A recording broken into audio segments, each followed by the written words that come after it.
Gilbert Lawless checked his bag for what felt like the 10th time that morning.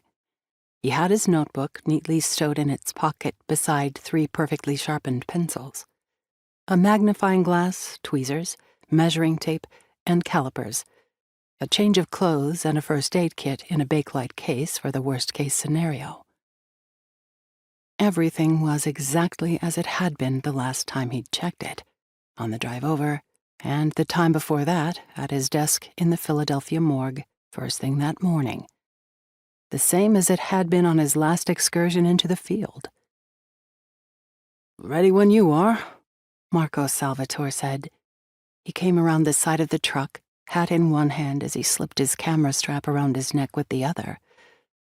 His dark hair, slicked back with pomade, glistened in the September sunshine. "Do you need me to carry the bag?" "I'm fine," Gilbert insisted. Marco, his partner, had been hovering over him like a worried mother hen all morning.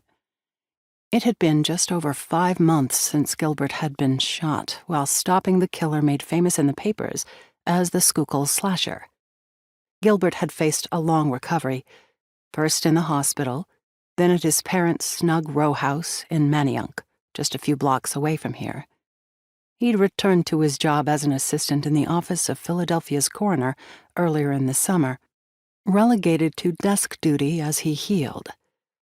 Until today.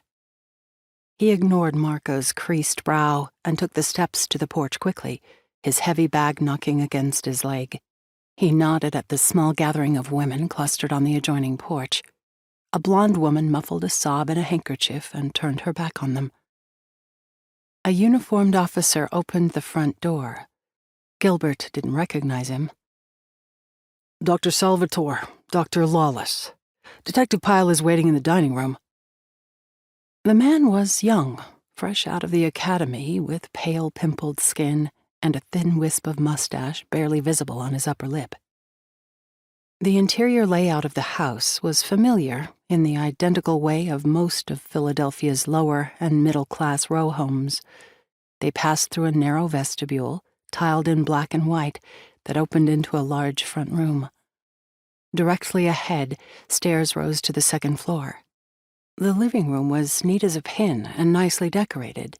A blue sofa with a curving back sat beneath the billowing lace curtains on the open front window, and an upright piano was beside the tiled fireplace. A pair of pocket doors led into the dining room, where Detective Finnegan Pyle stood talking intensely with another uniformed officer, who was frantically scribbling notes on a small pad. Pyle glanced up as they approached.